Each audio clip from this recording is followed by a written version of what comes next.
Back like a bad habit, but better than you've ever had it. You are rocking with the Wednesday Night A Show. It's not the AE Double Dudes. It's an entirely different thing. It's the WrestleDream preview show. Look at this amazing PNW screen Bobby made. Bobby Two Beers, of course, on the ones and twos, doing amazing work as always. Thank you, Bobby. We figured we might as well stream on Wednesday since Dynamite's not going to do their show. We'll still do one. It's Mil Turusinza, Josh Custodio. I'm joined by three of my favorite people. Of course, you know him as one half of I'm the other half. It's kind of a weird way for me to introduce it, I suppose. My co-host on WBCW Meltdown, Torque Penderloin, Andrew C. Slack in the house. Hello, Slack. How are you, brother? I'm great. Happy Wednesday. It feels like Thursday. My whole week is ruined, but I'm here. My week also ruined, but now brought back on the rails because I'm so happy to see this guy, one of my favorite people to talk wrestling with. I'm going to WrestleDream with him this Saturday for the second year in a row, Aaron. This is kind of becoming our thing in some ways. Aaron Campeau in the house tonight to help us preview the show. Hey, Aaron, what's up, man? Not a lot, man. It's always so nice. I know I've said this before, but it's so nice to hear a Canadian say my last name. It's such a treat. How do Americans usually attack Campeau? Campeau is very common. Campeau is very, I know. Campeau is tough. That is Campeau is tough. I got Capano once somehow.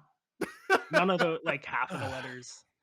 Because my last name's Custodio, and it is said exactly as it is phonetically, and I cannot believe how often it gets messed up. I know maybe everybody feels that about their last. It's like, you know the word custodian. It reads exactly like it. You hack the A-N, you throw on an O, instead of vowel. But I don't know. I think people just pay no attention to their last names, maybe. Anyway, Aaron Campeau. I've never said your last name to you, but I always said Campeau in my head. There was never even a doubt. I appreciate that. I'm just, that much smarter than everybody else. So it's true. Yeah. Well, Slack's a really smart guy. And of course, driving the show, beautiful Bobby Two Beers, Bobby Queso, the heart and soul, the talent of the network. I love this screen, Bobby. How long does it take you to crank out something like this, Bobby? Unless it's long, don't tell me because then I'll feel bad. No, lie if it's long. This one was like 25 minutes, maybe max. Are you lying? No, yeah, no, I wouldn't have had the time to do it if it was more than that today. I love it for some reason. I couldn't even put words to it. I'm not good with visual stuff, but I love looking at this WrestleDream screen. I just tried to do like a really the kind of visual language for all the stuff that I've done for the channel uses a particular brush set, and I just tried to do that version of like a Bob Ross painting. That's kind of what I was going for. I love hearing about the process. Gentlemen, this Saturday night, I love the Saturday Night AEW pay-per-views. And hello to the chat. Ahab in the house saying 3 nights in a row. My voice is also shot. I don't know how, of all weeks to do 3 streams in a row. It's holding up. On the day, it's wavy, and then I get on here, and the red light goes on, and I'm raring to go. Pace calling all 3 of us handsome. Thank you very much, Pace. And Kev Sell putting the wrestling brain beside the Slack face, correctly pointing out he is indeed a smart guy. Wow. Aaron, I think very fondly of being at WrestleDream last year. There were so many moments and matches. The Eddie Kingston Shibata stands out in my mind. Before we talk about this year, it only has a 1 pay-per-view history. Let's talk a little bit about it. What do you remember of last year's WrestleDream? It was a blast. My favorite match of the night, my favorite match when we talked about it later, and my favorite match a year later was Swerve Hangman. Crazy to think that's where the whole thing started. Yeah, more or less. But I have really fond memories of Christian and Darby. Weirdly, have super fond memories of Edge Oakland showing up. That was fun in a stupid way. And dude, I rewatched that today. It was electric in there. It was. He gets an enormous pop in Seattle last year. And I felt dumb for how excited I was at the time. But in hindsight, it was like my subconscious knew, he was actually going to turn out to be a pretty good signing. So it was a blast of a show. Probably still my favorite big wrestling show I've been to, I would say. And yeah, I'm curious how it's going to compare this year to last year. I really am. Yeah, that's actually where I'll throw to Slack here. Slack, last year's WrestleDream, actually, I feel like didn't have the best build. I went and was looking at the card, and I remember it was also on a little bit of shaky ground going in. I was maybe a little more excited for last year's than this year's. But do you remember last year's WrestleDream, the introduction? Do you, even as Dynamite, where are we in comparison? I remember I was in Paris for my belated honeymoon watching WrestleDream on my phone. So you're not going to forget something like that. I remember the steak frites picture you sent. Oh God. Looked like it would have changed my life. I'd be a different guy after eating those. Yeah, we put their business cards on our fridge, like it's still there. No, I mean, I remember Brian and Zack Sabre Jr., correct? I mean, that was breathtaking from my perspective. Like it was art. Obviously Swerve Hangman as well. The show was awesome. What I wanted to mention is WrestleDream from its inception was meant to be a celebration of American and Japanese wrestling. And I think they forgot. Well, Or they just decided, well, Inoki's gone for over a year. So I don't know. It was like, maybe that was just the first one and now it's just a pay-per-view, but it's turned into just a pay-per-view, which doesn't mean it's not going to be good, but I thought that was interesting. I was thinking about that today. yeah, I think pay-per-view identity is something that AEW should do a good job of trying to protect, because I don't feel like their pay-per-views really have a lot of that. Even the All In, we know All In's the big one, but Double or Nothing, Full Gear, it all kind of feels, they don't have the sort of tent pole feeling ones. And whereas WrestleDream and Forbidden Door do feel like these sort of more distinct personality pay-per-views. So I think you're right pointing out that I think the identity now is just Pacific Northwest, which is great because the branding itself, the branding's awesome. I love the graphics. Obviously, some of my favorite people are in that region, and they get to celebrate, wrestling and go to the show. So that's cool. It would have been cool to see some Japanese talent on here, but that's okay. Yeah, I'm kind of sad they got away from that. I went back. I've been revisiting a bunch of the press leading into last year's WrestleDream this week. And I watched a Josh Barnett interview where he's like, I got booked in AEW because I called Tony Khan. And I was like, how are you going to have an Inoki show and I'm not on the card? Like, IGF heavyweight title challenger, have been around the man, trained in the same room as the man. Like, how are you not going to have me? And now that's just not even a part of it. And it is, I don't know. I would like them to go back to that, but I do understand.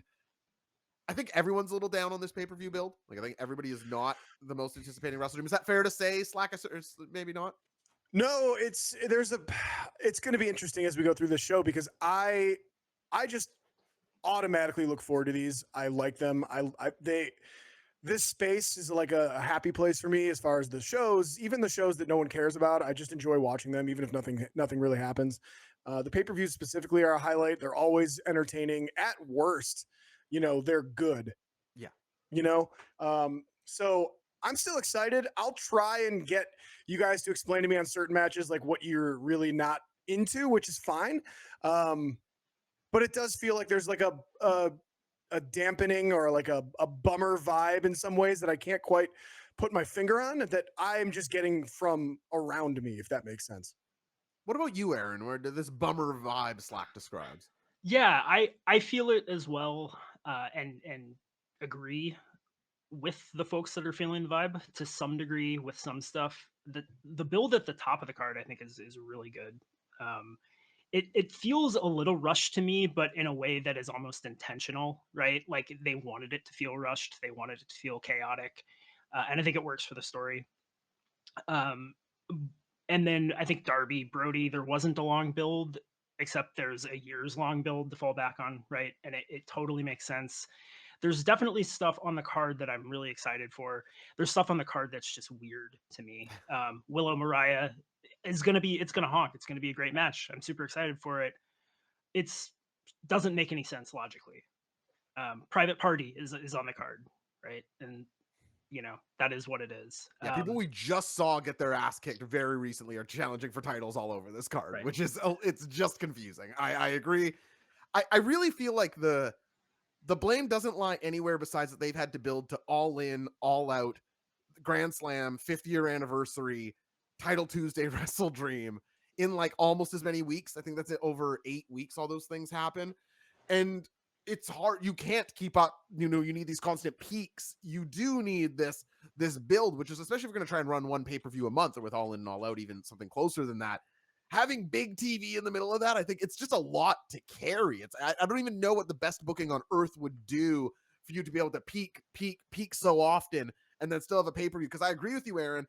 I think Mox and Brian at top of this card. Not only am I not sure who's going to win, spoiler alert, It's two of their best guys. I can't wait for that collision at the top of the card. And so that has worked. But I do feel like a lot of the other stuff on the card is you kind of have to squint. Not that I'm not excited for the match. I'm so excited to be in the building this Saturday. But I think that the way people are presented has maybe an inconsistency right now that makes it all feel a little muddled. And then you think of how many people aren't on this card, and we'll talk about that. I know Swerve's making an appearance, but Swerve's not wrestling on the card. No MJF and all the other injuries. So there's things. We'll go through the card one match at a time, as we always do. And again, Aaron, thanks for jumping on. Yeah, thank you for having me. This is a blast. Maybe I should have pulled up the card before we were on air, eh? I thought I did. But let's start at the top anyway. We all know that match. That's how we do these pay-per-view shows anyway. John Moxley versus Bryan Danielson for the I almost said the WBCW. I'm staring at Slack. He wishes. He wishes. The AEW World Heavyweight title, of course, with the ongoing stipulation that Bryan Danielson will retire the next time he loses, which is really the anchoring so much interest in this for me. Yeah. Slack, I'm going to go right to you here. Okay. Have you enjoyed this build as much as the promise of the dissolution of BCC and Bryan versus Mox promises? And what are you expecting in the match? Yeah, it's great. It's fun. I think there's probably only one guy that could deliver this content and make it not cheesy and dumb, and it's probably John Moxley, right? Like, the stuff he's saying, you could easily just have almost anyone else saying it, and you just be like, fuck off, this is stupid. But you believe him the way he delivers it in his voice and the way he says it. The way he talks, I can't describe this because none of you have met him, but he reminds me of my brother, who's just such a hard ass like prick. My brother played pro football. He's just like an indestructible asshole human being, who can build anything with his bare hands, never gets injured, whatever. So, it's just he's like that. He's such a tough piece of shit. That you genuinely believe what he's saying. And I feel like, I'm super into what they're doing. I don't know how they can deliver on sort of the undertones of what he's suggesting, because in a way it's like the non-stupid version of the devil story, but there likely is no devil and there's likely probably no big reveal, but I wonder where it's going to go. They're not going to make the same mistake twice, obviously. And I'm very into it. I'm excited about where things are heading. I don't think this is the end of it. It would feel very abrupt to me for it just to be like, all right, Mox is champ. Now he's going to, do stuff with the belt. I don't know. I'm picking Daniel Bryan, Jesus Christ, shoot me in the face. I'm picking Bryan Danielson to win. I just don't feel like it's time yet, and that's the only thing I have. I don't have any other like reason for picking it this way, but that's what my gut tells me, so I'm going with it. Aaron, do you have a strong lean in the main event of Saturday night? Not at all. I think that Mox being the guy to retire Danielson in his home state makes so much sense, and I think there's a big part of me that thinks, yeah, of course they want you to think that that's what's going to happen, right? I think there's an element of the Mox story that feels like there can't be a satisfying continuation of it if he doesn't win.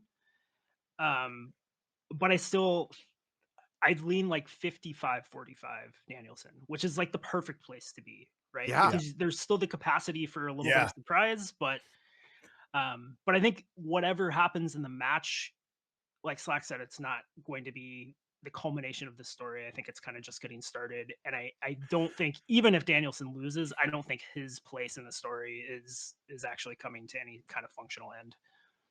What do you think, Slack? I think the other part to discuss is like the stuff around the match itself. Clearly, we're probably not getting a straight one-on-one wrestling match the entire time. I think it's fair to say. Yeah. The rest of the former BCC, I'm sure, is going to get involved. The question of Wheeler Yuta still, to me, is out there. I don't believe that he's necessarily completely aligned with Bryan, or at least, I don't. Something's not right. He was holding the hammer in a way to make you feel like he might do something with it that was a little unsavory. I Well, know they did that on Brian purpose. getting Wheeler out of the situation where he has to make a choice. Like he hasn't Yeah. actually. He came out with Brian. They have the matching gear, but he hasn't actually. If there was another moment, I don't think any of us would be surprised. And the BCC functionally is a group that loves fighting and fighting each other. So like them wrestling in a wrestling match and hitting each other is not weird for them, even if they are. Do you know what I mean? Like they could still. I do. Yeah. Yeah. There's a So- lot of pieces involved here. Yeah. I'm picking John Moxley. Okay. Happy to be wrong come Saturday night. I agree with Slack actually that there would be an abrupt feeling to it, like that Brian would. But I'm not a guy who believes Brian's actually gone, so I should probably say that out the gate. I think Brian's going to lose and be gone 2 weeks, a month. I don't think Brian's going to retire. They will find some sort of personal reason for Brian to have. I'm not going to retire, so I should probably say that is the start of my approach. I don't actually think Brian's retiring, not for any meaningful period of time. I think he is, but I don't think when he drops the title he will do that. I think he will drop the title in an angle that gives him reason to continue. So I'm picking John Moxley, but my thinking starts here. And I'll ask you guys, Aaron. I'll go to you here. Who can afford the loss, Brian Danielson or John Moxley? I think that Brian Danielson could afford to never win another match. Can you really pin Mox right now?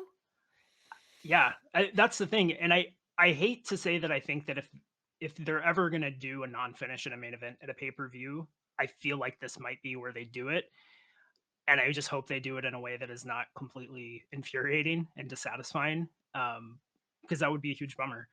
I do also think that there's a reality where Mox wins in a very unclean way, and that is the justification for Danielson sticking around. That's where I'm leaning. Mox is so despicable. It's maybe Wheeler turns. It's Claudio. It's Pac. Hell, it's Josh Barnett. They've endless tools in the John Moxley wins toolbox. That crate is overfull right now. And the Brian Danielson wins toolbox, which also involves John Moxley tapping or taking a pin, I feel like would just have to be a straight up. I guess Wheeler could help him or something, but I don't know. It feels. That's why I'm picking John Moxley. It's not because I have a confident read. I'm doing the where the thinking of the meta and juggling the balls, so to speak. But I want to go to the chat for our first of 2 keep it or kick it's tonight. Ooh. As we go to this, the chat didn't think we'd do that. I'll get to some comments here. I've been talking for a little while. Sludge Williams dropping the brain, which reminds me, I'm gonna have these beauties on me if you're at WrestleDream this Saturday. Hell yeah. Gave 2 out at Pacific North Death. I'll bring one down for you, Aaron. Thank you. That on your Liquid Death clan. Keep it or kick it. You head on down to the emotes bar. You keep if you like it. You kick if you lose it. No problem. Pacefall saying John Moxley is my big brother. I know that's true. Although I think Pace might be the bigger brother. Mm-hmm. Keep it or kick it. This statement. We will see the debut of Shane McMahon or Bobby Lashley on Saturday night. Oh, come on. Okay. Keep it or kick it. Keep it or kick it. Keep it or kick it. Keep it or kick it. Keep it, kick it, keep it, kick it, keep it, keep it, kick it, keep it, kick it, keep it, keep it, kick it, keep it, kick it, keep it, keep it, kick it, keep it, kick it, keep it. Gentlemen, unanimous keep. So how does that play into the finish of this match? When you added Bobby Lashley, by the way, I thought that was you made it too easy to keep. The Shane one would have been more interesting. I'm just saying, because Bobby Lashley feels like 115% likely to appear during the Swerve segment for me. I can see where Shane appears on the show easier than I can see where Bobby appears. I guess Bobby comes out to challenge Swerve. There's going to be an interaction with Swerve, 100%. Okay. Yes. So maybe I should have done just Shane. Maybe we'll do that later. That one I don't know, man. That is one where it's like it's just out there as like a looming threat. I would kick just Shane right now if I had to. How about you, Aaron? Maybe the theme of WrestleDream was never the connection between American and Japanese wrestling, but New York guys showing up unexpectedly. It's Ed Wow. Joplin. It's Shane Wow. McMahon. I mean, That's so nice. Original Swagman Marlon Phillips gifting a sub out so he can use the emails for Keep It or Kick It. That's very nice, Swagman. I've been very Zoobs pilled on this. I really don't want Shane McMahon on AEW. I thought you did. I did. And then You changed Zoobs your changed my mind. mind. Okay. Yeah, I said this on the show last night. I've been Zoobs pilled. Interesting. I wanted Shane I never was like calling for Shane in AEW before it was rumored. And then it was a discussion of how you I was like, they need to sign him. But I think there still is like a opportunity to sign a McMahon to another Fed. It just plays with my brain in a way that is like, it actually feels seismic in a way like no signing could. AJ Styles, Kevin Steen, Drew McIntyre, Punk's back. Those all don't feel like the Vince McMahon's son works for the competitor. Like there just is something there that rocks my brain. But ultimately, I think what they do with it would not be good, and that's the problem there. Slack, where are you on the Shane McMahon situation? I've just sort of braced for impact. You know what I mean? Like, that's not a play on the other promotion that absolutely stinks. Yeah, I feel like it's inevitable that he's going to show up at some point. I would rather he shows up, does like a weird challenge of somebody who's kind of fun, and they do a big stupid full of plunder match full of bumps, and they do something really dumb, and that's the end of it, versus like but that won't be it, because that's what I said to Zoobs, and Zoobs was like, you think they're gonna bring him in for one match Probably against not. the opponent you want, and that's it? Like, that's not real. And he's right. But I mean, yeah, there's no good role. Like, what if he literally just did what Daniels is doing, what Christopher Daniels is doing, and nothing else? That would That's obviously rule. He's not a GM. He's not like anything else. He just shows up and says, well, hold on, you guys are actually going to run. And that's it. Like, Tony told me to whatever. If that was the only thing he did, but that's not also possible, right? Like, if I teleport into Zoob's brain for 2 seconds, it's imagining him being okay with that and not pushing for more. I want to be in this thing. Put me in an angle. Let me do more. Let me manage a group. Like, and that's hard to imagine, right? Yeah, it's hard to Especially imagine that star not power would help so many people. Like the case he could make, where he's like, imagine if I lead a faction of a bunch of nobodies. It's like, well, like that's all of it so inescapable. So you can't even let him in the door. That was effectively the changing of my mind. Isaac MP says Mox will be holding the belt with BCC and Shane over Brian's body to close the show. I think that's in play.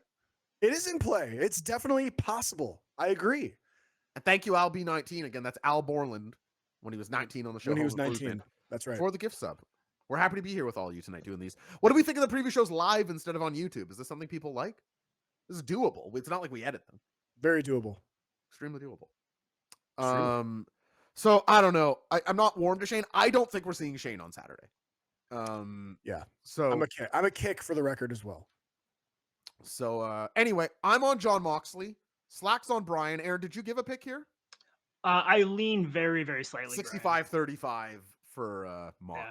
But I think it's really nice to have a main event that I'm questioning the finish of so greatly. I really feel like I generally have the beat on the main event world title scene, like who's going, who's run. I'm going into Saturday with my thinking cap on and excited to see everything play out. So very excited for that. Yeah. Let's move one step down the card to the AEW International title. It's Konosuke Takeshita versus Ricochet, and they will be challenging for Will Ospreay's title. Yeah. 3 obviously great wrestlers. I see a lot of comparisons to the famous TNA triple threat between Chris Daniels and Samoa Joe and AJ Styles. This doesn't really give me that match vibes, if I'm being honest, but I don't know. I feel like, again, this would be sort of in the camp of, can't we just have, like, this feels too complicated, everything involving it's complicated, this match. But I think Takeshita's going to win. And I think Takeshita's going to be the international champion. And I think he's going to put on Takeshita TV matches. And if that's where we're going, I'm the last guy on earth who's going to complain. Aaron, what do you see in this match? I also think Takeshita's winning. I'm really hoping that it doesn't involve too much outside interference. I really hope it doesn't involve Kyle Fletcher turning. I think it probably will. He won't use the screwdriver though, Aaron. He'll go, yeah, I know. Nobody's ever used the damn thing, have they? Don Callis is the only guy with any balls in the place. Yeah, I just, that's like one trope that just once it would be nice if they didn't do that, where the best friends could stay best friends, until it's 4 years later and then they have a parking lot match, right? That would be fine. But I don't need Ricochet in this match, but I'm trying so hard to not be that way, and say, you know what? A lot of people love this guy, and they're not people that I think are idiots or anything. Like a lot of cool people with good taste like this guy. But I just wish it wasn't this match because I think Takeshita Osprey would be so good. It on its was. own. It was one of the Yeah. best matches of the year for me. Yeah. And that's in a year of Osprey having some corkers. I don't think it was Osprey Bryan, but I think it's my second Osprey favorite under that. Yeah, it was fantastic, and maybe that's it, right? They don't want to run it back so quickly. Yeah. And having Ricochet there does add another element to it. But I think it's going to be a lot of fun. I don't see any world in which Ricochet wins. Which means he probably will. Oh, don't even put it out there. If Ricochet wins the international title, I would be sour as a lemon come Wednesday night. And speaking of lemons, I will say this Saturday night, the moment WrestleDream ends, I will not be live on air. I will be at the show. Instead, what Zoobs thinks is going to be the greatest duo in wrestling brain history, Torque Penderloin and Matt Prince, will be breaking down WrestleDream the moment it ends. On top of that, he's in the chat. The original swagman, Marlon Phillips, will be calling in to do the lemon attempt. He will try to eat a lemon whole live in our WrestleDream post show. Join Slack and Maddie and Marlon for the lemon eat. Zoob's really, I don't know if you caught last night's Double Dudes. He was like, Slack and Matt, that's a mind blower. That is the best. I hope we can do you all justice. I really do. I do shows with you both. It's going to be incredible. Matt on those shows is a different guy, man. I love Matt, so I don't care which guy he is, you know? I love him too. He's the best guy ever. Who's everyone picking in this? Is there anyone on Osprey defends? I almost have that as the least likely finish. I know, Aaron, you and I aren't Takeshita. We'll go to you here, Slack, but I was asking the chat when I did this. Chat, who do you have winning this match? And Slack, are you joining Aaron and I on Takeshita picking up the title here? Yeah, I am. It's unanimous. I think Takeshita will win. I think the question is, who does he pin and who interferes? I think the Callis stuff is obviously swirling around here. You know, it's one of those things where it's been going on way too long, and I'm glad they had Will Ospreay tell him off in a very, line is drawn here way. Yeah. None of this like, well, we kind of hang out sometimes and whatever. It's like, no, screw you. This is done. Obviously the Fletcher thing, like Aaron said, like I want to believe in maybe the reformation of a united empire of sorts with Davis coming back and Fletcher and him reforming, Aussie Open. They're buddies with Ospreay. It's all fun and good. I don't know. I still don't envision Fletcher turning on Ospreay, I guess, but obviously it could definitely happen. I think Takeshita pinning Ospreay makes the most sense. Mm-hmm. Like that's the feud. Like Ricochet sort of and Ospreay are having like a friendly, like little brother thing or whatever, but it doesn't really make a ton of sense for one of them to pin the other because that's still a match they're saving a conclusion for some point down the road because they clearly didn't want to give us one on TV the other night. So it's got to be Takeshita pinning Ospreay in my mind. Yeah, I have that exact same finish. I'm really not a Ricochet fan. I've not enjoyed his wrestling, and I've liked his promos even less in AEW. But I think he's going to sell the hell out of some Takeshita offense in this match. I think your man's going to be folded in half off of some huge power offense. And if those two want to go out there, I suspect you kind of imagine the dynamic, how these guys will be as a triple threat, right? It's going to be Ricochet Ospreay spots. Takeshita comes in, bombs one of them. They do a bit. Other guy comes in. We're back to these guys. Like you can see it play out. And I actually think that'll be a pretty fun match format of Takeshita getting to play just big man about town and throw around these guys. So I'm looking forward to it. I think the live crowd will respond to this one, and I'm going to be in attendance. And I think for that, but the most interesting stuff involving all these guys is yet to come. I feel like that. I'm hoping the turn happens on TV. Maybe it's like teased. Fletcher comes out. He's like, but nothing actually happens. And then that can all play out on TV. Because I actually thought Callis and Ospreay had a good promo on TV this week. So that stuff can play out on TV. Callis can do a lot of the heavy lifting instead of Kyle Fletcher having to do all this acting stuff that we just saw Ospreay have to do about the Tiger Driver 2 months ago.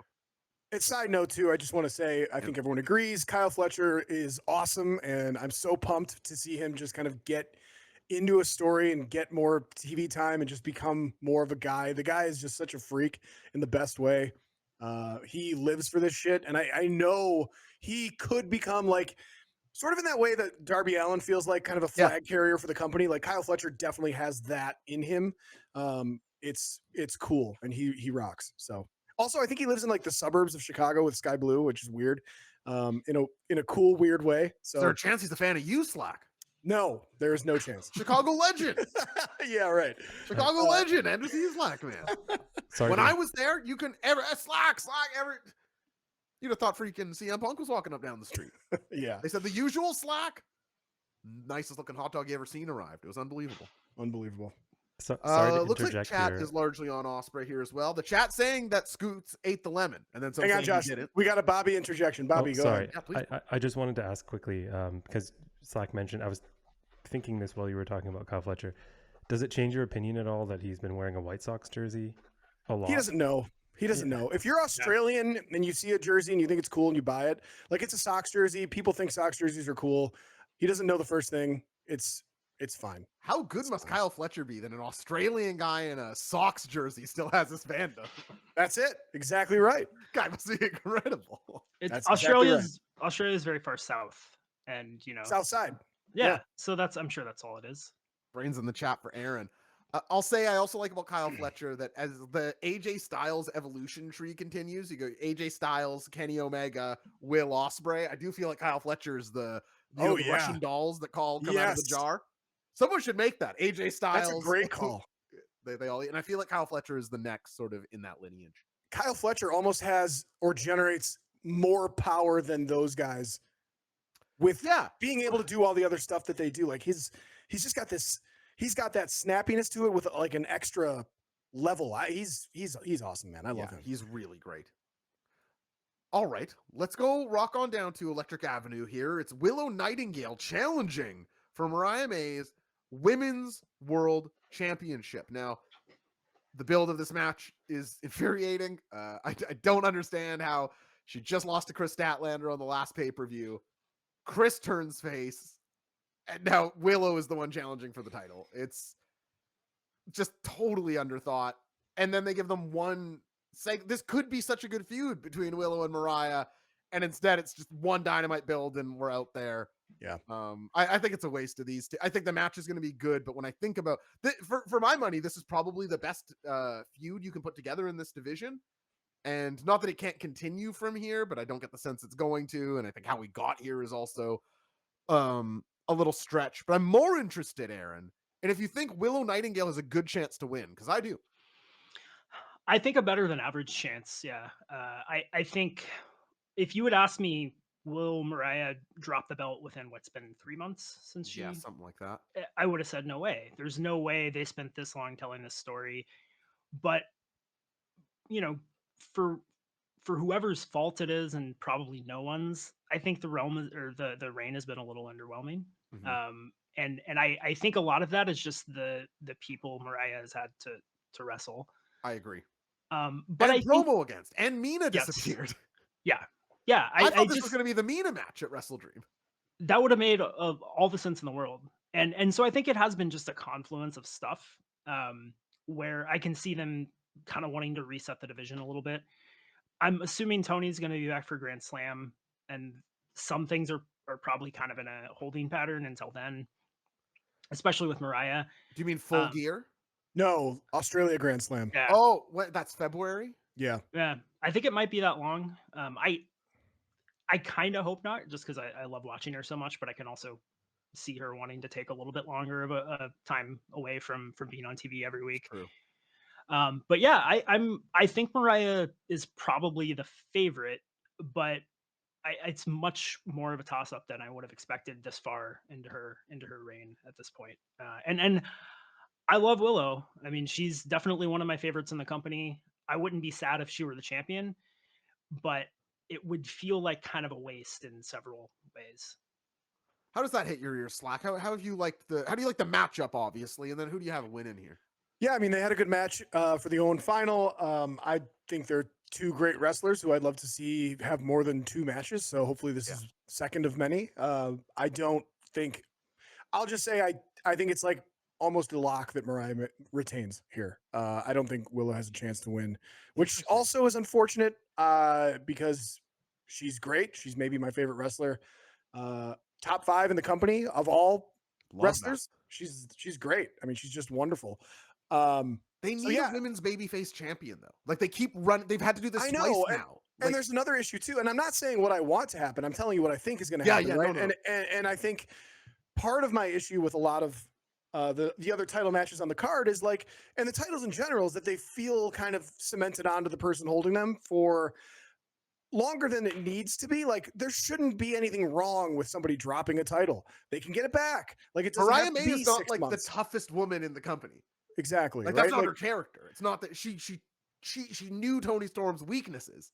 Like Yeah, Willow exactly. can beat her in a fight for sure. for sure. And then that makes me think, segue, well done, Josh, that Mina does show up here and maybe helps Mariah beat Willow, and we move on from there. She still doesn't acknowledge that she spent like 2 weeks hanging out with Tony Storm in Japan. Like, they brought it up on the show, and she's like, I don't know what you're talking about. I don't use that app. Yeah, just You know, complete it's no like- spell. So that's my prediction. And then we kind of go from there. I think Britt not showing up kind of screwed things up. Yeah. I don't know if she was supposed to win. Maybe, honestly, maybe she was gonna win, and then this would be that kind of like, Mariah's gonna beat Britt, no problem. Nobody gets word. Nobody's mad about it. We're not gonna waste Willow's spot here. She is coming off that loss, and it's weird that she's in this match. So yeah. Anyway, Mariah's the pick. It's going to be a fun match. I will enjoy it. But I agree. I said on the show last night, and to your point, Slack, people are allowed to have short title reigns. Like, Yeah. I appreciate I think Tony Khan came up at such a time with all of us. We loved the Okada run so much. And it's like, oh no, he can never lose. And some titles should be like that. And some characters it obviously suits. I think Samoa Joe's ROH title run is sort of the gold standard for, like, you can build an unbeatable Goliath who never cheats, who isn't unbeatable for any reason besides they are the best fighter you have. But that isn't Mariah May's character at all. It's almost the exact opposite. So I'm not saying she should lose here, but I wish that that they felt like they had the freedom, that kickstarts a feud. That she goes, oh my God, I was barely looking, and this Willow, I didn't even consider her, and now it's a rematch. I don't know. Yeah. We'll see. Because I don't see who else is. Anyway, we'll get to it. Yep. I am picking Willow Nightingale, though. I think you two are both officially on Mariah May. Correct. And we'll leave it there. Tag title time. It's the Young Bucks, Matthew and Nicholas Jackson, taking on Private Party, Zay and Quen. Now, I know them best for getting their asses kicked 3 weeks ago by Box and his crew. Sure. I thought the guy's hand got hammered, but he's fine. No worries. Everything's okay. Ready to challenge for the tag team title. Slack, can Private Party win this match? What do you think of Private Party on whole as they get a bit more focus on Dynamite? I think they could. I think this is one that's sort of. I don't want to say they're going to win, but I think it's maybe 30-70 that they could win. That's pretty live. Yeah, I think taking a step back from, like, it's this is one of those things that coming into this kind of show tonight, I was like, I don't know how we're going to talk about this, because if it's just Private Party sucks, I don't want to see them on TV, like, well, then let's just skip this, right? Like, let's not even talk about it. But I do think that these pay-per-view previews do sort of work as like state of the unions on AEW month to month too. I just think, like, if you're willing to step back, and you don't have to say Private Party's good or they're even your cup of tea, which is fine. They're not necessarily mine either. I don't necessarily care for the way they wrestle, but if I want to take an objective look at it, like, Mox says, what? I'm doing you a favor, smashes the dude's hand. They change their music. Quen looks bigger to me. Like, he's actually been lifting weights, which is cool. I don't know that it's necessarily changed how they actually wrestle. I feel like that's pretty much the same, but they've serioused up as much as they can. They don't do the rope thing anymore. I know it's only been a month. They're trying something. Yeah. I think for a while, everyone is like, where's the tag division? We need to get younger people on the show. We need to do this. We need to do that. They are bringing back a tag team from day one who is still young, who's getting a shot. It's like I'm like in the middle of a thing where it's like, there is a reason, and I understand why it's happening. And there's also, if you want to step outside the box, on social media, a lot of people seem to be into Private Party, and I agree. I don't know where that's getting, like, misconstrued or what the deal is there, but there's a lot of people into that, and I think this is something that's been on my mind a lot with regard to AEW as a whole, in contrast with what you're hearing about New York and one Mr. Triple H's booking proclivities. AEW is pushing a lot of Black wrestlers right now, and I think that's very important, and it's very cool. I agree. And I don't think that should be like undersold when you think about Private Party, when you think about the Hurt Business coming in. Like this shit matters on a big scale. Like it's a big deal for them to do this. And I'm going into this with an open mind. Like I want to see a good match. I hope it's good. I don't want to just be like walking in and just being like, I'm gonna go take a 15-minute piss. Fuck this. Like I'm gonna try to keep an open mind and hope it's good. Hope it delivers. It's a nice callback to that first tag tournament when AEW first started. I appreciate that they're giving it a shot. And if it doesn't work, I'm sure we won't see that much Private Party going forward. That's kind of my rant on that. I appreciate the attitude and you're right. They're using the actual tag team and they're changing their characters, and that is sort of what we're asking for. Yeah. The monkey's paw of it to me is like they were a trio with Commander, and then they were a trio with someone else I forget against the Mox team, and you just see them get their asses kicked all over the place, and then they lose a guy and they challenge for titles weeks later. I don't understand the it's so I'm with them. I think that if you want to give somebody a push, it's just the weirdest way to do it. It's so not making you seem like a threat to let them or give them a bit more breathing room. Let them beat some tag teams as this new thing. They beat some local guys, no problem, but they've done nothing. The thing that stands out in my mind about them is them getting their asses kicked recently. So that's why it feels weird, but I do appreciate there is parts of it that are in the direction we want. Aaron, where are you on this one? I think I am kind of right in the middle of the both of you, where I appreciate I appreciate everything that Slack is saying. I think those are all really good points. But I've been traveling lately, and all I saw was Dynamite for 2 or 3 weeks, right? Yep.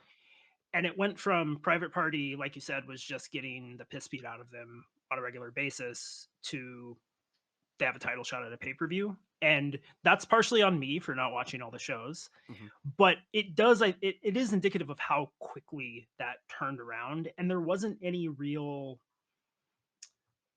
momentum behind it, I guess. I think that the story of Mox and his crew beat the shit out of these guys and told them they were doing it to give them something to motivate them, and then they go and get a title shot is a really good story if they're 10% more explicit about that being the thing that's happening. Or you see the change a bit more. Yeah. Like if Mox's stated goal is, I want to make this place more serious, no one appreciates being here, I'm going to beat it into them. This is a good utility tale for that. It's a breathing issue. It just needed more bloom, right? It's like you got to let the coffee pour over sit for a few minutes before you keep pouring coffee on it. It's like that. I think that's very fair. Absolutely. Yeah. But I really do appreciate what you brought there, Slack. And Aaron, how about a pick? Like I agree with Slack also that there is a social media presence that really likes Private Party. I see it. I don't know if I can pick them to win, but somebody has to beat the Young Bucks. Private Party's beat them before. Could they pick up the win here? I know you had said like a percentage, but will you go on the record and pick them, or is it? No, I'll pick the Bucks for the record. I think whatever this half-assed elite thing that's still kind of half happening is, I don't think it ends at WrestleDream to Private Party. So I can't pick them. Yeah, I'm in the same boat. And I think if this had been given a little more room to breathe and if it felt like they were willing to pull the trigger, I think Private Party is as good as anybody in the division right now for guys to try to build by having them get the rub of beating the Bucks and putting the belt on them. And like Slack said, maybe it works, maybe it doesn't. But yeah, that would be better. I agree with you. I wouldn't complain. It's like what Slack was hitting on. If they just pick a team and go with them, I don't even care if a team I don't love. You know, I think what they're hinting at with TV is this, and I know we can get into that conversation with Stoke, but I think what they're hinting at is they're going to lose, they're going to be pissed off, and then the next arc is Stoke kind of turning them heel, and that's probably what we're getting. I think that's exactly what's happening. I'm picking the Young Bucks to win, and that to be the fallout. Hey, Bobby, are you there? Yeah, I'm here. We love you. Do you mind putting up a poll for this next one? Ooh. Sure. If that's doable, as we get to the Ring of Honor title being on the line. I want to know who the chat is picking between Chris Jericho and Mark Briscoe. Oh boy. I don't even really want to talk about Bill, I don't know if either of you guys have something to say about it. I feel like I'm honestly doing a weekly show. I have all I have left to say about Chris Jericho is, if you're pretending to still be into it, it's like the Young Bucks. I think we just like something different in wrestling. Like, even if it was good, I've said stuff I like has been worn out before. You know, I have that dignity. I've been like, okay, this guy like needs a break. I don't know who could still be into this at this point, but I do think he might win the Ring of Honor title. How about you, Slack? Yeah, there's always a chance. I think it would be. I don't know what that does, but Jericho seems to like getting his hands on gold. If maybe only for the purpose of him eventually dropping it to somebody that could use it. I don't know. I guess gun to head, I'd pick Briscoe. I'd pick Mark Briscoe because of the brother stuff. Like having get punked out and making fun of your brother, who's obviously he okayed it, I'm sure, but then losing, that feels kind of cruel, doesn't it? A little bit. It does. I'm picking Briscoe for the record, but I think Jericho's live here. How about you, Aaron? I think there's a chance Jericho wins, but I think it's a slim one, and it would be really gross. I think that if you do the brother stuff and I don't know, it works better if Jericho has the belt. To me, like, this whole build feels backwards, where Jericho's the guy chasing the belt in this build. I feel like the cocky heel champion is the one that does the nasty, oh, your brother's dead, isn't that crazy, right? Like, and then that win is so much more satisfying. But maybe, I don't know, maybe they felt like the match needed a little something else. I think it'll be good. Jericho is weirdly in this zone where I hate seeing him so much in segments, except he'll occasionally say something that I think is really funny. It's like 10% of the stuff he says is insanely funny. His signal to noise ratio is horrible, but I won't pretend there's 0 hits in it. but so every match I'm like, this loser, I don't want to watch this guy anymore. And then it's pretty good. Yeah, his plunder matches. So this is what I mean, though, about like the Jericho standard. It's like, I don't want to have to think about if a guy I'm totally uninterested in can do passable matches still. Like, that's literally what his defenders will come at me with, which is like, but you remember when he wrestled Shibata in a plunder match for 9 minutes? It was good. It's like, it was awesome, man. Yeah. Duh. Like, what? Like, who's having a bad plunder match against Shibata for 9 minutes? Like, it's not the bar is so warped for Jericho at this point, I feel. Right. This guy was putting on like absolute. This guy, I feel like people don't even remember. Jericho is somehow more important to AEW than people even give him credit for. He's the most important signing they ever had. Without him and Omega at Wrestle Kingdom 12, AEW is so much less likely to happen. They never see like the business spirit.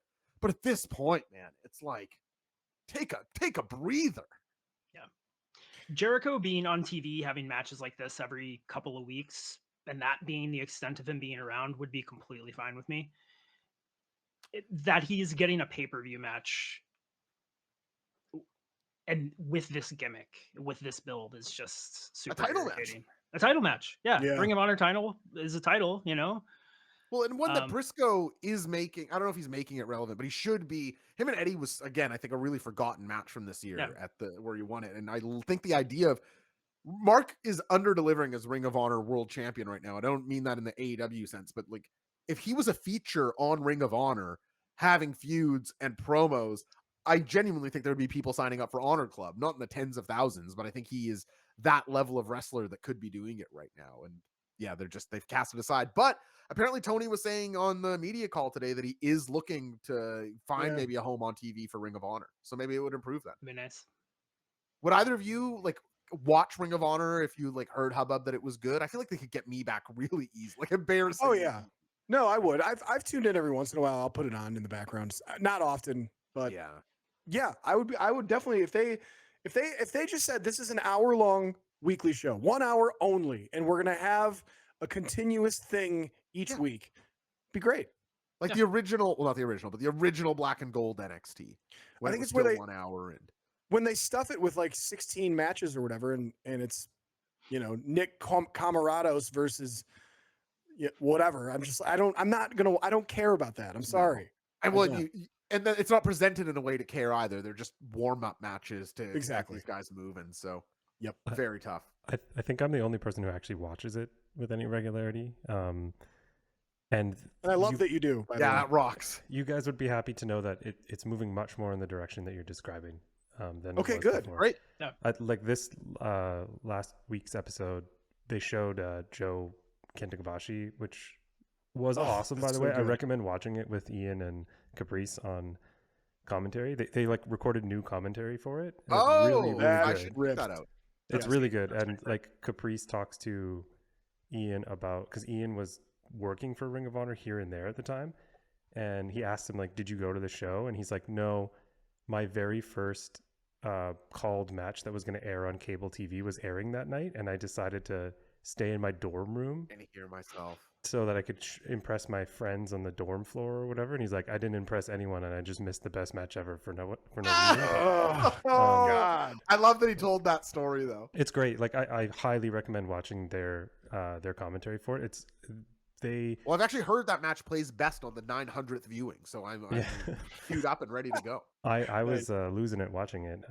But Oh, yeah, they Mark Briscoe had a defense against Matt Taven that was pretty good. Like they actually built to it a little bit. The show was almost all consequential build. This match sounds good stuff, then, so okay. it's a lot better than it was. It's not perfect. It's still too long. What was the running time of the show?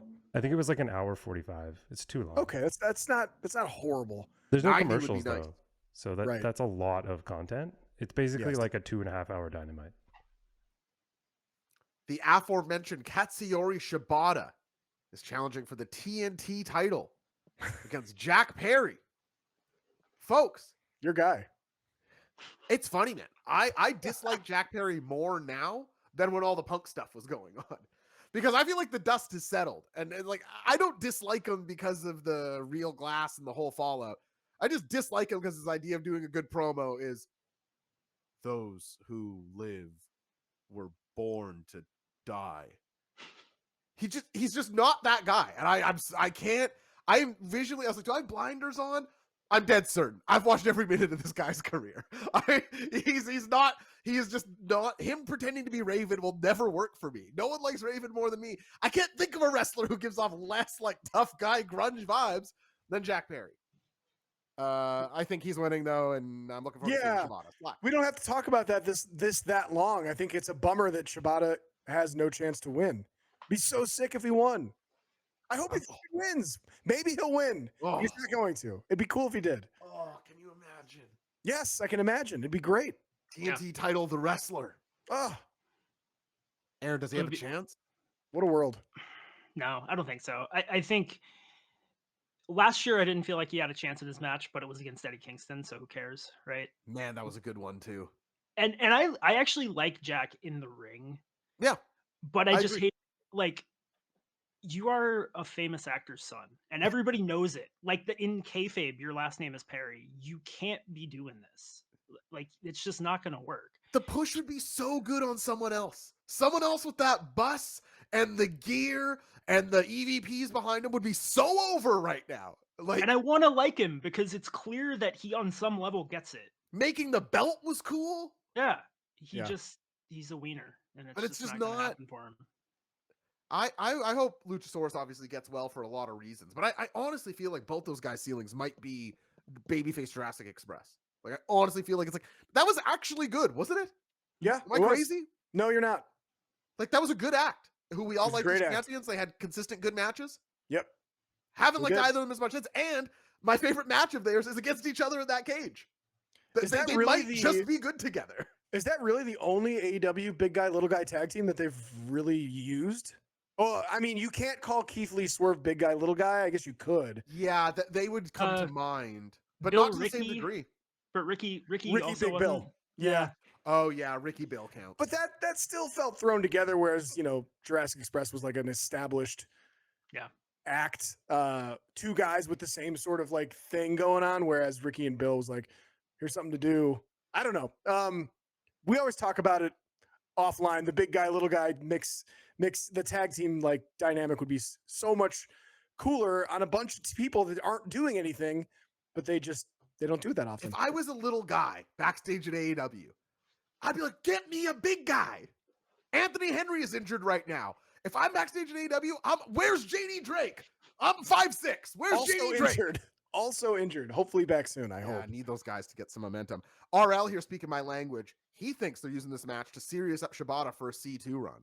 That'd be great. All Yeah. in. Oh, Who Please. better for a tournament wrestler than the damn wrestler? oh. Paceball letting us know JD Drake is healthy again. Well, there you go. Get him a little guy and make a run. It really is just that easy. Leo Rush and JD Drake would be Yes. incredible. I would Now love you're that. talking. That's genius. Done. Sign me up.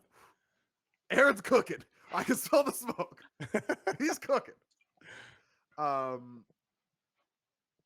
We have Tralistico Mortos. Heart Note says, yeah, that's not like a push tag team though, like Slack's saying. Also, Mortos isn't really like big. He's not No. that big. Yeah, no, he's not. He's not. We're probably bigger than him. IRL. And JD Drake gonna be at DPW this weekend. That's great for Pace. Awesome. Awesome. Hell yeah. All right, up next here, Hangman. You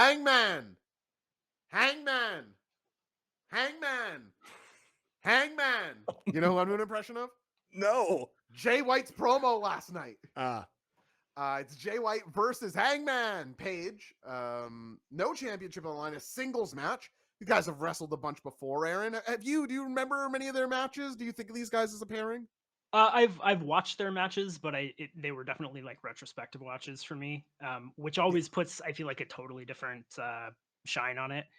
I think it's going to be a great match. I'm looking forward to it. Another really weird sort of semi-build.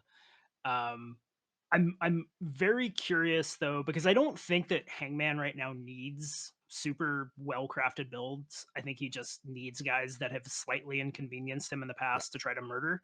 Baby faces to beat up. Yeah, and Jay White's an interesting choice for a babyface because he doesn't seem to know he's a babyface. But come on. But yeah, it's I think it'll be fun. I'm very interested to see if this is where Swerve comes back. I kind of hope it's not. I feel like they need to back burner that for a little bit. Sure. But I will lose my mind if it is, obviously. I felt personally slighted this week because 2 weeks ago on the show I was saying, man, I think the world of babyface Bang Bang Gang. This show needs a babyface faction so badly. They have 8 heel factions, but I counted them out on air last night. Wow. And then Juice comes out. He's on fire. The crowd's so into Juice. And then Jay White's like, remember all of you who booed me? And they all start booing. I'm like, Jay White, what are you doing, man? It makes me look so stupid. Oh, man. I don't know though. I think it's the momentum of Hangman, this current Hangman character Slack. I'm pretty excited for this match. I think there's a lot of reason to think this is going to be their best encounter. The Hangman ferocious streak should continue. It's kind of weird bringing Jay back on a loss, but I do think you got to keep the Hangman momentum going. What do you think's going down here? You excited for this one? Yeah, I'm excited for it. I worry about this and the Jericho match overstaying their welcome a little bit too long and getting some dead spots, if that makes sense. Feels maybe a little unfair, but I think this is one of those where, because it doesn't have a stip nor a very long build, even though it's 2 good wrestlers, I feel some concern. I do think it's going to be good. Yeah, I guess it is strange to think of Jay White just coming back, making this thing about 2 people getting in the way of his chase for the world title. I think the other one is Christian, if I'm not mistaken. He hasn't said. He didn't say, but does it mean Daddy Ass? Does it mean MJF? I feel like it's Christian just because they had that trios thing going before Jay White got hurt. But it could be any of those guys, quite honestly. I hope it's not Daddy Ass, but yeah. So can Hangman lose? Like, honestly, can't he? I feel like it doesn't matter if he wins, does it? He lost his last sanctioned match. Like, Swerve doesn't have the title. He's wrestled Jarrett since. Never mind. Swerve doesn't have the title. It's not like Hangman's going for Danielson right now. It's not like he's going up against Mox or any of that. So, like, I kind of think Jay White's going to win. What do you think, Aaron? Was this match going to be an effort to make Hangman even madder, more unhinged and depraved? Steam coming out the damn ears. I could see it. I could see it. I'm finding myself more sold by the minute. I think that if they want to tell the story of Hangman going so crazy that he's no longer an effective competitor, that could be really interesting. Yeah. I love a good, like, guy can't win, but here's why type thing. I think that's fun. I wish they would lean into that a little bit more, because AEW's one of the criticisms is they are afraid to have guys lose, and they shouldn't be, because losing isn't the end of the world. Like Josh has always said, you heat a guy up in 2 seconds. It doesn't take much at all. So think of your favorite Mick Foley match. Now think of your favorite Mick Foley match that he wins. You'll be here all day, ladies and gentlemen. There's none of them. Guy never, you won't find it. My 20th favorite match. He lost that too. Just doesn't matter. You have to have the mic abilities, but I think both Jay White and Hangman do. Maybe you guys are selling me into it. I am still going to pick Hangman Page. Although now that I think about it, they don't love doing the DQs, but I wonder if they do like the beat the shit out of them too badly thing. But I'll go on the record here. I'll pick Jay White still. Going into Saturday, these guys on Hangman Page. If you want to make your pick, stack yourself up against the other Brainiacs, you can go to patreon.com/J0SHC for $5 a month. You get into the Wrestling Brain Discord. You get all the solo content I put back there. And pertinent to this weekend, you get the pick'em sheets where everybody goes and puts their picks and we compare who did better, who did worse.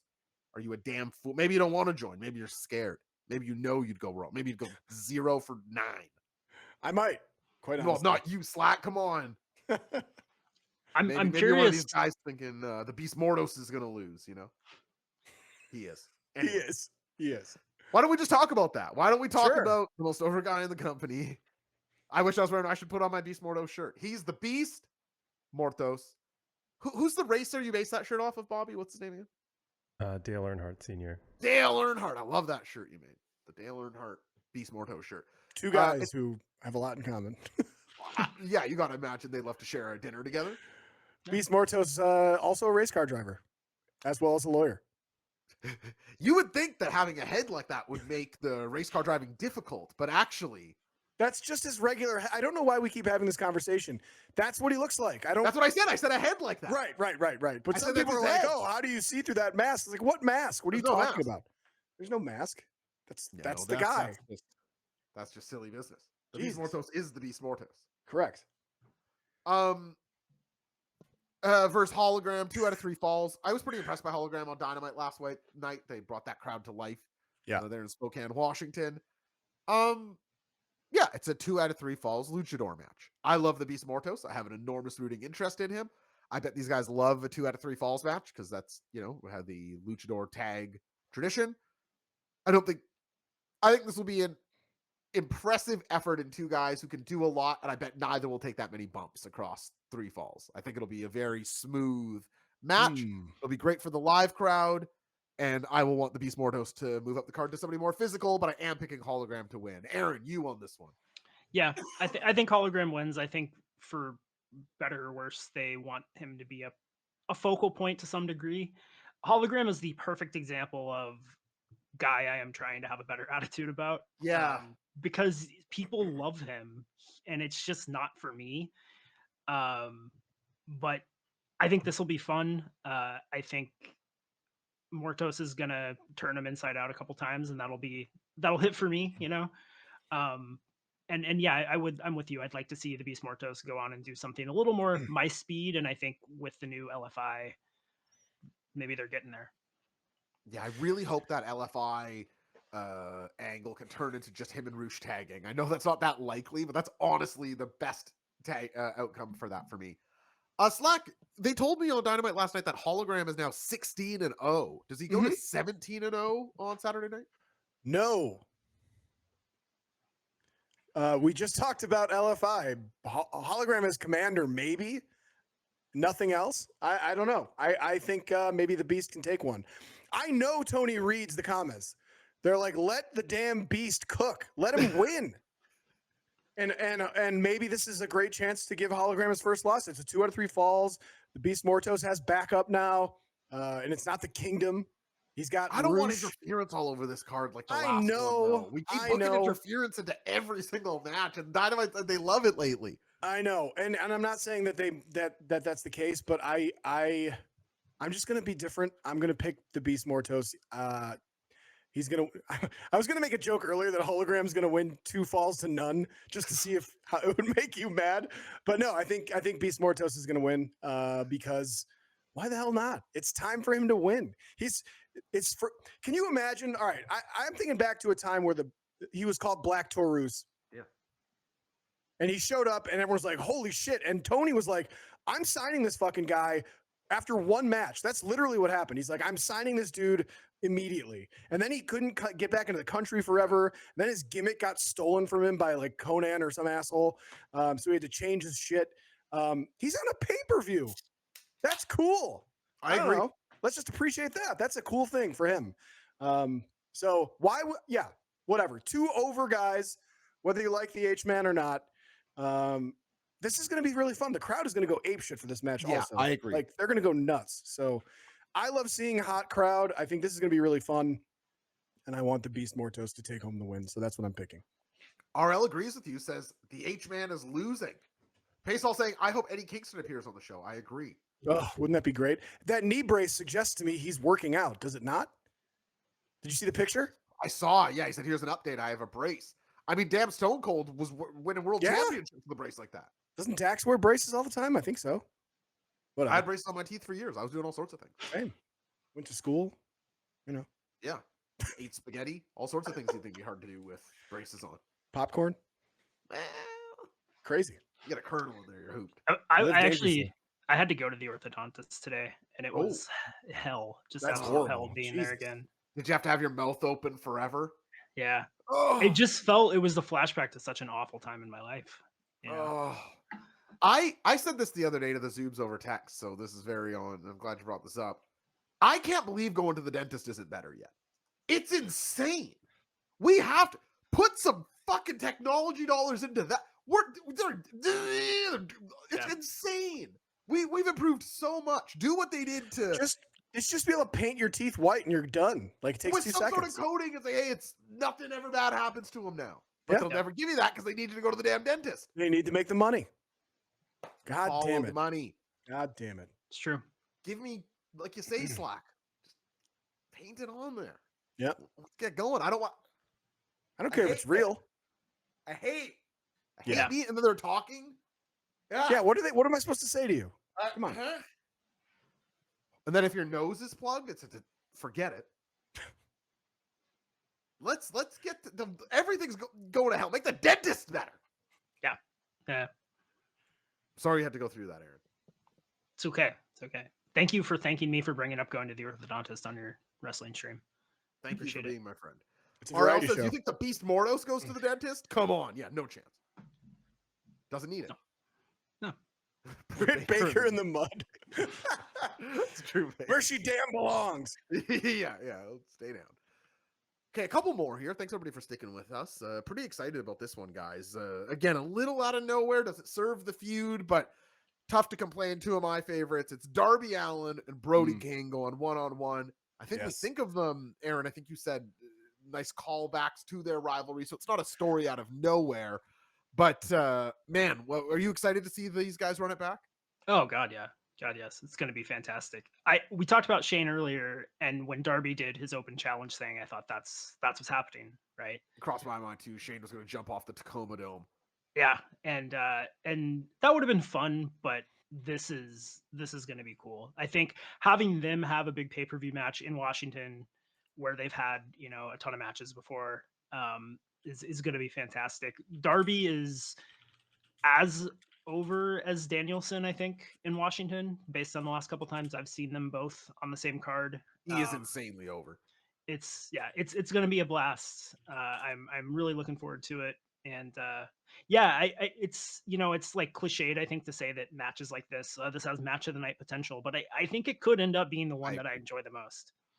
Style wise, it definitely plays into I think certainly my taste, your taste, Slack's taste. Yeah. I also I think I've obviously spoken at great length about how much Darby Allin is a huge point of interest for me in this company right now. But Brody King could be at that level with a little more TV time. So I can't even think of the last singles pay-per-view match he had. I know he's been like the big man in ladder matches and things of this day, obviously trios matches. But Slack, you're as big a Brody King fan as there is. This is going to be big for you. Did you? I just he came out with a microphone in regular clothes. Yeah. That's like so nice to see. Like, just be the guy. You don't have to put on all the shit all the time. Just be the guy, Brody King. That's cool enough. And then I don't know. There was a world there where it's like this could be like where we're headed eventually when Malachi Black gets his way and gets to go back to New York and play patty cake with his wife or whatever the fuck he wants to do. You know, put him back in the creaky coffin. Ooh, that's cool. Yeah, I'm psyched for this. I guess I do wonder what it means for Darby's potential next thing, or you know, if this is just like, hey, let's do something cool. I'm gonna hit you in the face with a rock, and then we're gonna kick the shit out of each other in front of, you know, our people in the Pacific Northwest area. Like, whatever. It's gonna be awesome. I'm sure there's gonna be some just disgusting bumps in this thing, and they'll show out, and the crowd's gonna love this one too. So, yeah, it's gonna be great. 12-minute sprint car crash. Ugh. Slack, it did just cross my mind though. Is there a chance now that Triple H is in charge that they won't sign Malachi because of his last name? It's a great point. Just crossed my mind. He does fit the bill. If I think, yeah, goes without saying, very excited for this one. Are we all picking Darby here? I kept trying to twist my brain into picking Brody. I kept trying to figure out a way to pick Brody, but I couldn't really do it. Either you guys smarter than me here?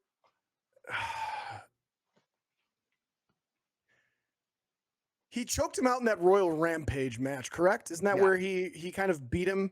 I guess Darby gets the win back in the coffin match. The best coffin match in my opinion. Yeah. Perfect ending, like the best. Coffin. He just rolled right in there. You remember that? Yeah. It was unreal. I heard Darby talk about that finish, and he's like, we just had to hope that it worked. Like, there's so many ways that just could have, he'd have to pick me up, redo, or just place me in it or something. Like 50% of the time that works, I think was his quote. Crazy. I love the idea of a guy being willing to gamble and being such a proficient pro wrestler with the other guy that's like, okay, but we have 100 outs. If it doesn't go that way, we can do something really risky, and then we just have to get momentum back. And it's just that's what I love about the damn art form, you know? Yeah, absolutely. I think I got to pick Darby. Just, I can't really think of a reason for Brody to win, even though it'd be cool if he did. How about you, Aaron? Can you find a way to pick Big Bad Brody? No, I've been trying to. I love Darby. Same. But I think Darby can afford a loss. Yeah. At the same especially time, post the Mox loss, I feel like. Yeah. But I think that the story they're trying to tell with him is that he is still capable of being the guy, and not that's just he ran into Mox, right? Like, there's no shame in losing the Mox, and he can still take Brody King. I also think he's going to dethrone Mox. At some point, this ends with Darby winning the AEW championship. Yeah, absolutely. sure. Yeah. Needs to happen. Has to. Yeah. Even though whatever building they're in is going to explode off the ground when he wins. He's their Jeff Hardy, which is what everyone always said, but they discount Jeff Hardy's overness. Like, to be as over as Jeff Hardy is to be as over as anyone outside of the very S tier guys. Like, Jeff Hardy was over. I honestly feel like Darby is that for AEW. Like, he is losses, wins, tag, trio, title. He's over. People are happy to see him, and they know they're going to see something exciting. Yeah. I think, the only way I've talked myself into this in the last 30 seconds. Yeah, I love it. Is if they want Darby to join Mox, Brody beats him, right? I'm not saying I think that's likely, and Darby feels like he needs to join up with Mox. I don't know that's likely, but I think that's the only way. It could be a fun little will they, won't they for the next few weeks. I don't mind the thought at all. I think the crowd would have a hard time receiving Darby as a heel right now, but Darby's good enough that if Darby just did zero hardcore shit, he'd be an awesome heel. Yeah. Mick Foley and ECW. Just like, the stuff you like me for? Not here. Not for you, Jamokes. Not for you, sweat hogs. It's my favorite Mr. Ferguson insult, calling the crowd a bunch of sweat hogs. Like it's 1974. Never seen so many sweat hogs. It's very good. All right, guys. XM Collection versus the Acclaimed. How did this get here? I don't know. I don't remember when this even got on the card. Me neither, but it's on the Wikipedia. Yeah, that's what I'm seeing. Yeah, I don't like either of these teams. And Aaron said something earlier in the show about Kyle Fletcher, and it's like, why don't we not do the thing where we break up two friends? Well, they're doing that with the Acclaimed. They're never going to break up, ever, apparently. And they you're should. dying for them. to break it. I know. They really should. Yeah. What's it going to take? One Oh, day. going back a step, Pace was kind of an interesting idea. Darby and the BCC, like Brian with the Wyatts, like it's a very quick That's thing. absolutely what crossed my mind. 100%. It's just like That's- he's a reluctant or kind of against his will Hypnotized. faction member, and it's like, yeah, you do the whole like he snaps out of it thing, and that just there's a way where you can make so much drama and build to that Darby eventual win that it just is one of the best moments you're ever going to Yeah. see. I hope I they really- got to do it right. I hope they do it right. Yeah. Yeah, it for could sure. be gigantic. I agree. Yeah, I don't have anything to say about this tag match. I don't even remember. I it don't being want to. built. Yeah, I don't want to talk about it. It's got to be on the pre-show, right? I hope No. so. Ugh. Well, are you sure? Also no. Yeah, because I know like I have it listed right above Brian Cage versus Atlantis, which is on the pre-show for sure. That I know is for sure. Even though I do think we're seeing a title change there. I think so too. I really hope so. If you can't give Brian Cage that win, he should tear up his contract and just walk out. Quite honestly. Let's give a push to the machine, Please. and I hope he picks up the win. I'm excited for Saturday, guys. I love doing Likewise. these preview shows. There's some stuff again I don't love the builds of, but I think most of the matches, at least half of them, are going to deliver in a very big way. And I've said this on many of the review shows, and again, join Slack and Maddie after this one. But card order matters so much.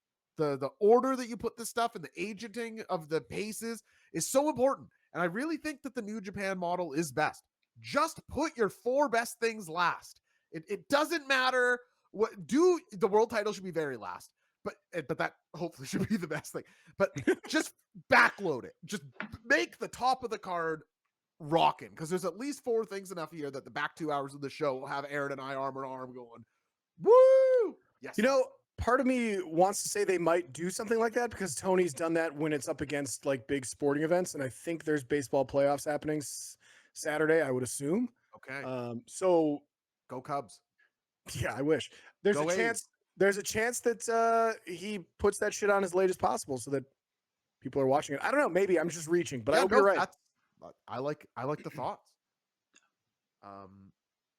Aaron, thank you so much for joining us. I'll see you on Saturday, brother. Yes, sir. Grab a Before we couple wrap gold up, before the show. But just real quick, I had a couple questions of, if you guys would indulge me, a couple follow-up Please, questions. I'm curious what you guys think about some of the stuff I was thinking about while listening to you. So these are in no particular order, but I'll start with I love this. the Brody conversation about talking yourself into a win. It occurred to me that we are really close to Continental Classic time, and they really booked him strong in that last year. Didn't really follow through on it in any meaningful way as a singles guy, but I was wondering if just Continental Classic being right around the corner, if that's in the back of your mind, does that change anything for you in terms of how much stock you put into Brody maybe getting a win? I'm still picking Darby, but I think that definitely, if you were going to look for reasons to give Brody the win, I hadn't even really considered the Continental Classic, to be honest. So yeah, I love that. Yeah, it's a great thought. I hope that I feel like they kind of did that coming out of WrestleDream last year, where there were, and I can't think of them off the top of my head because I have a brain like a sieve, but there were people who got surprise wins leading up to the Continental Classic that ended up having a nice run. And that'd be nice to see. I like being surprised, and I would like to be surprised in a match where I'm not invested in a different outcome. So Yeah.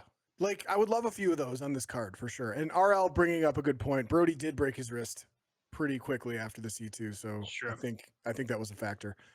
But yeah, Push Brody King. Always. Follow-up question number 2. It sounded like there was pretty much no belief in Shibata having a shot at winning the TNT title. I actually thought that there was much more of a chance personally, and the reason is because they set up a post title match feud with Garcia potentially. Like they had their little backstage. Shibata, Yes. Garcia says, "I'm coming for anyone who's a champion." Shibata says, "I'm going to be a champion real soon."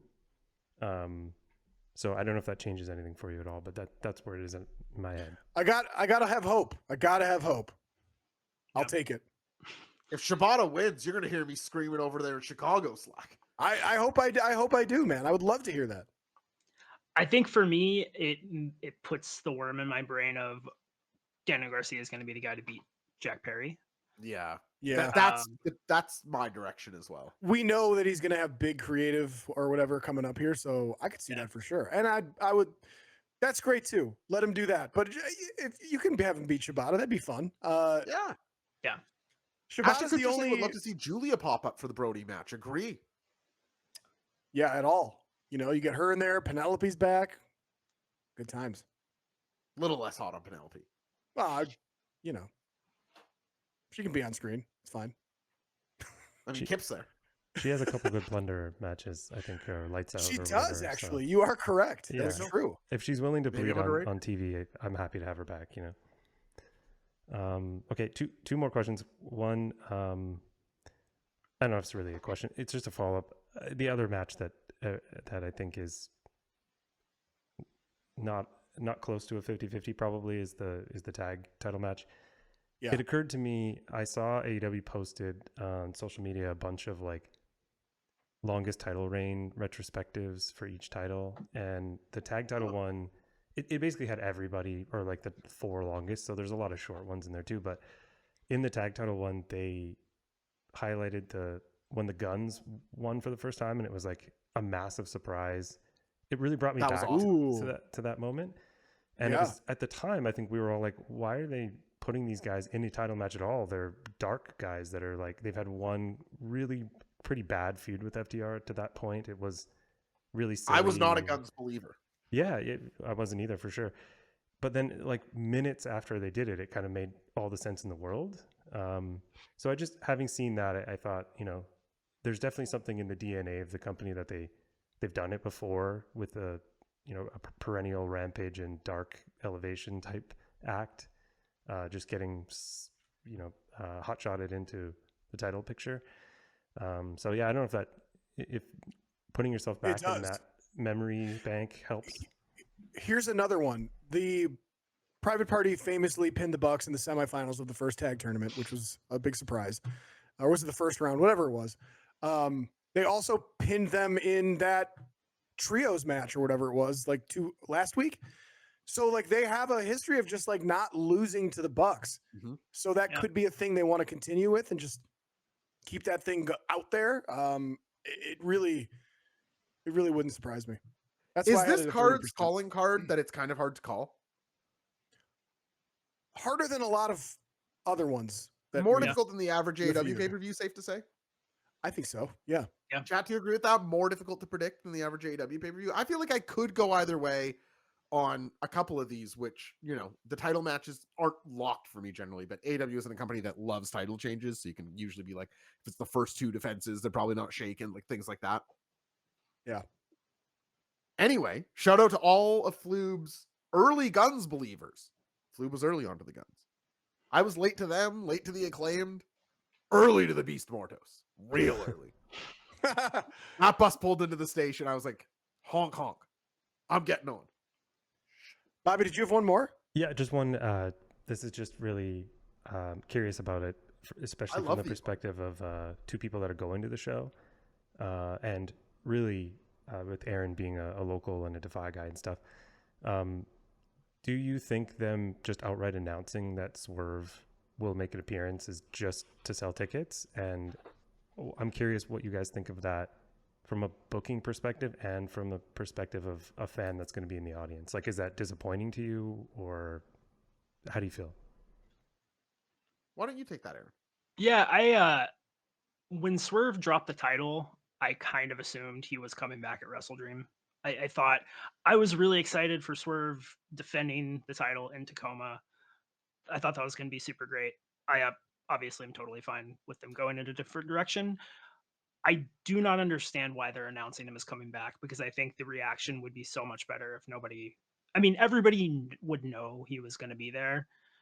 But I don't think there's anybody that pays close enough attention to AEW to see that he's now been officially announced as coming back that wouldn't have already bought tickets because they knew he was going to be coming back. So I think having there be some suspense there would be preferable, but he's going to get a great reaction in any case. So it's kind of a bummer for me personally, but I don't think it changes much. I am skeptical that it helped them sell that many tickets.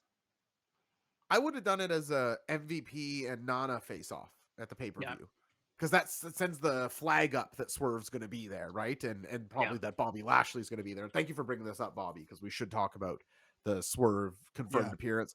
I think we're all assuming this is going to lead to like a Nana MVP push shove, and Bobby Lashley comes in as the enforcer. Are we thinking that could happen here? I think that's what's happening. I will predict Yeah. Bobby Lashley. I agree. Yeah.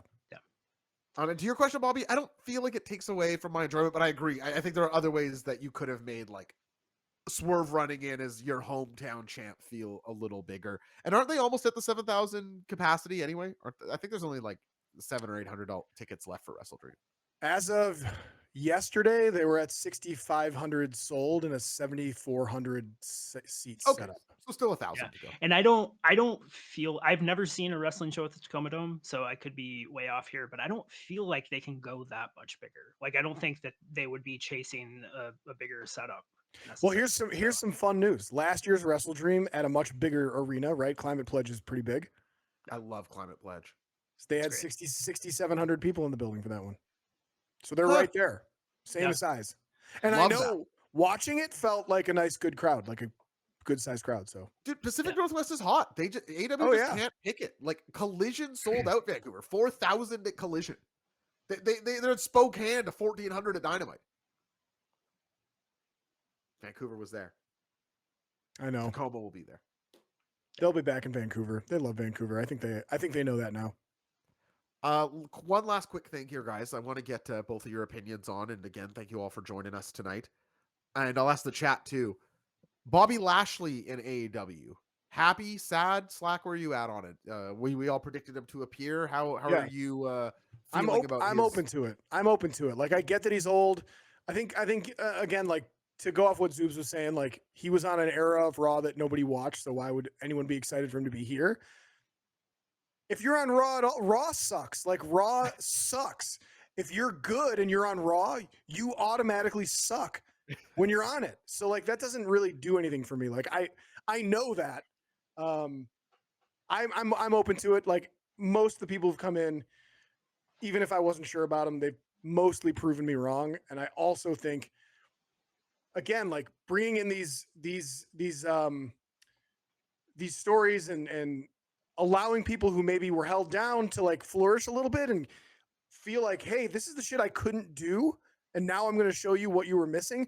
Even though Shelton Benjamin's old as shit, like, man, that guy outside of New York has such a cool resume. I don't think people know what he's capable of. And like, I out of all the people, I feel like he's going to do some cool ass shit. I'm excited, man. I feel like they can like let loose and tell some stories they haven't been allowed to tell. And I think it's going to be good. That's my, How about that's you, my Aaron? take. The Bobby Lashley experience. Yeah, I think I'm totally in lockstep with Slack here. If it were just Bobby Lashley coming in on his own, I'd probably be in a I could take her to leave it kind of thing. I'm not against it. But I love MVP.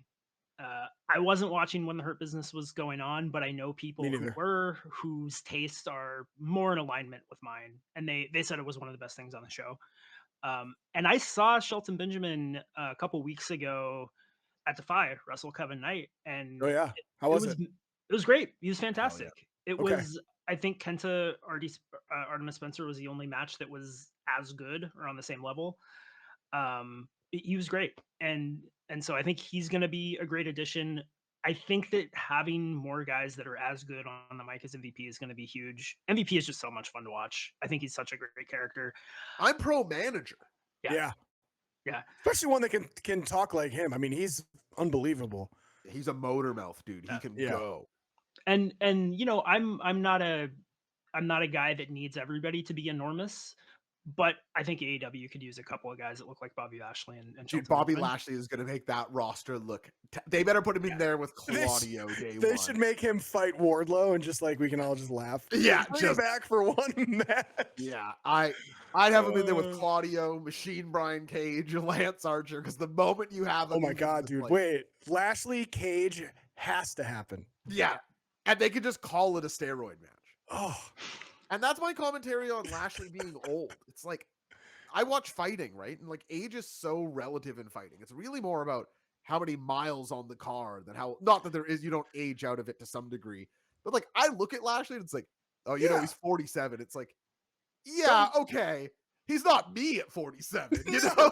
Like, show his picture to someone who's never seen him in their life and ask them how old you think this guy is. they're gonna say, "Where's his freaking eyebrows?" They're not gonna ask her his age. They're gonna say, where does eyebrows go?" But no, I just like John Moxley at 47 will not be the same guy Bobby Lashley is. I'd way rather watch Mox now. But do you know what I mean? Like Lashley strikes me as a body as a temple guy who's you know, a Hiroshi Tanahashi, have McDonald's one day a year kind of thing. A cursed life. I love to eat some unhealthy food, you know. That's me. Hell yeah. AJ Styles is 47, says Ashton Kutcher. Yeah, I'd take AJ over any of these guys we're talking about.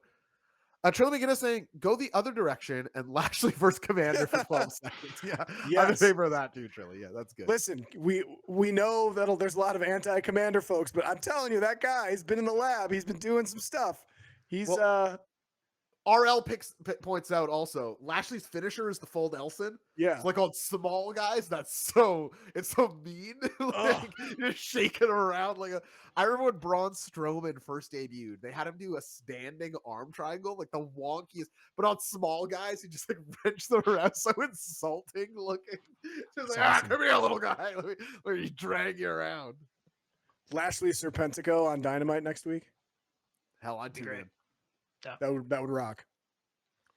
Well, anybody have any closing comments or anything, or should we send him off with some love and energy? I feel like we're good. I feel great about Saturday now. I think this was great.